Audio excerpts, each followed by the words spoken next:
ఒక బ్రహ్మాండమైన రాయలసీమలో బ్రహ్మాండమైనటువంటి టౌన్షిప్ అన్ని చేంజెస్ వస్తాయి. ఈరోజు కూడా 160 కోట్లతో చూసారా మోడీ గారు బటన్ ఎత్తినారో. ఎయిర్పోర్ట్ కాదు పిచ్చోడే, ఈ నుంచి ఇవి ఇది సదుపాయము ప్రజల కోసం చేస్తున్నాం. అంతో ఇంతో సిటీలు చూసినాం, అందుకే మా మున్సిపల్ ఆఫీస్ అట్లుంది, ఇవన్నీ అట్లున్నాయి. నన్ను ఇప్పుడు ఏందో అన్నారు బా, ఏందిరా అనేది బేవర్స్ కాదు బేకారీ.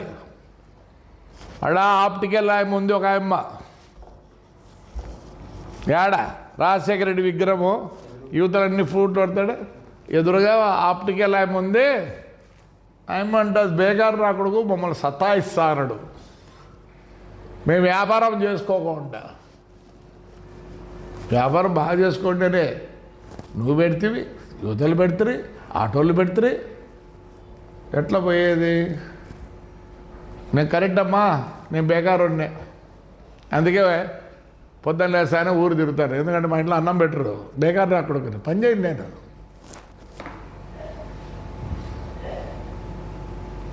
నేను కాదు బేకారీ, నేను చెప్తా. ఈ ఊర్లో షాపులలో ఎక్కడి నుంచి వచ్చినారో వాళ్ళ తాడిపత్రి కాదు, అందుకే అమ్మకు నీకు బేకారీ అయింది. మీరేమనుకుంటా అంటే అంటే షట్టర్ బీక్తాడంటే ఏం చెప్పంటారు? చెప్పండి ఏం చెప్పమంటారు? ఎలా వింటారు మీరు?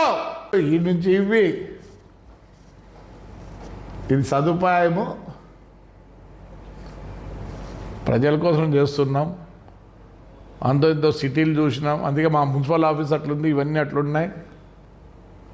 నన్ను ఇప్పుడు ఏందో అన్నారు బా, ఏందిరా అనేది బేవర్స్ కాదు బేకారీ. అడా ఆప్టికల్ ఆయమ్మ ఉంది, ఒక ఆయమ్మ ఏడా రాజశేఖర రెడ్డి విగ్రహము యువతలన్నీ ఫ్రూట్ పడతాడు, ఎదురుగా ఆప్టికల్ ఆయమ్మ ఉంది. ఆయమ్మ అంటుంది బేకారు నా కొడుకు మమ్మల్ని సతాయిస్తా అన్నాడు. మేము వ్యాపారం చేసుకోకుండా, వ్యాపారం బాగా చేసుకుంటేనే నువ్వు పెడితివి, యువతలు పెడితే, ఆటోలు పెడితే ఎట్లా పోయేది? నేను కరెక్ట్ అమ్మా, నేను బేకారున్నే, అందుకే పొద్దున్న లేసానే ఊరు తిరుగుతాను. ఎందుకంటే మా ఇంట్లో అన్నం పెట్టరు, బేకారు నా కొడుకుని పని చేయండి.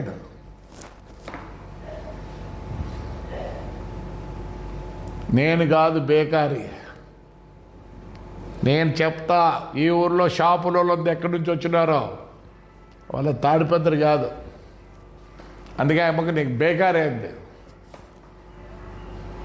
మీరేమనుకుంటా అంటే షట్టర్ బీక్తాడంటే ఏం చెప్పంటారు? చెప్పండి ఏం చెప్పమంటారు? ఎలా వింటారు మీరు? రోజు మైకులు మొత్తుకుంటాను, అమ్మా లైసెన్స్ తీసుకోండి అమ్మా, ఇన్సూరెన్స్. మీకు ఎవరికి బాధ తెలియదు, నాకు తెలుసు. రాత్రి 2 చచ్చిపోయినారు, హాస్పిటల్ ఉన్నారా మీరు? మొన్న నాకు కట్టం చేసేవాడు చచ్చిపోయినాడు. ఇంట్లో వాళ్ళకు నిన్న చచ్చిపోయిన వాళ్ళు 2కి ఒక కూతురు, ఒక కొడుకు, ఒక ఆమెకు 2 కూతురు. ఎవరు చూసుకుంటారు? ఎవరు చూసుకుంటారు? అమ్మా ఆడోళ్ళు, లేడీస్, మీ మొగుడిని అడగండి, అయ్యా నీకు లైసెన్స్ ఉందా లేదా, ఆ ఇన్సూరెన్స్ ఉందా లేదా? ప్రతి మగోడు కష్టపడేది వాళ్ళ పిల్లలు, భార్య కోసమే.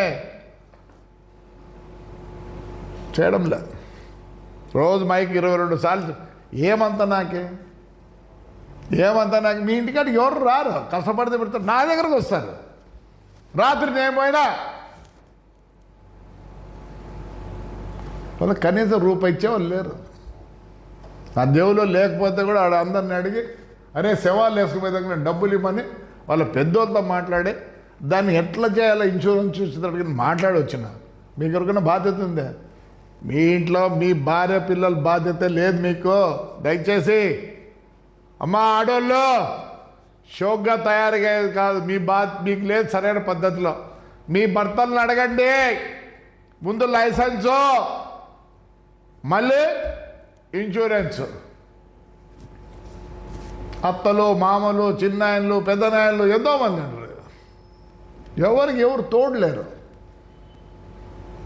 నేను ఎందుకు ఇంత కష్టపడతానంటే నాకొక్కనికే ఇంతమంది ఉన్నారు. దేవుడిచ్చిన వరం తాడిపత్రి, కష్టపడతా. ప్రతి సాట మీకు పార్కింగ్ ప్లేస్ చూపిస్తా, మీ సౌకర్యం కోసమే చూపిస్తా. సోమవారం నుంచి ఇప్పుడే పోయొచ్చా, పుట్లూరు రోడ్లో మొదటి నుంచి ఆ ట్రాన్స్ఫార్మర్కి ముందు మార్చాల. అది ఎందుకంటే ఆడ కూడిక ఇట్లా తిరిగే వాళ్ళు అట్లా తిరిగే వాళ్ళు ఉన్నారు, ఇటు మోటార్ సైకిల్ పెట్టి పోతారు. అరే మోటార్ సైకిల్ ఏమైనా సరిగ్గా పెడతారంటే లే, ఇట్లా ఇట్లా.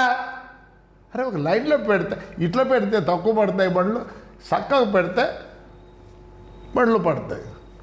అమ్మా ఎస్పెషల్లీ లేడీస్, మీ పరిస్థితులు బాగాలేవు. మీ భర్తలకు చెప్పి ఇంజనీరింగ్ చదువుతున్నారు పిల్లోళ్ళు, బీటెక్లో ఉద్యోగాలు చేస్తారు, వాళ్ళకు కూడా లేవు. అరే చదువు ఎందనుకుంటాను రా, చదువు నాట్ ఫర్ దిస్ ఆలోచన. రేపు నెల ఆఖరికి ఆడ బోర్డు పెడతా, మా ఊరు ప్రజలు ప్రతి ఒక్కరు సుఖశాంతులతో ఉండాలా, నా కోరిక అది. మీరు కొద్దిగా ఆలోచించుకోండి.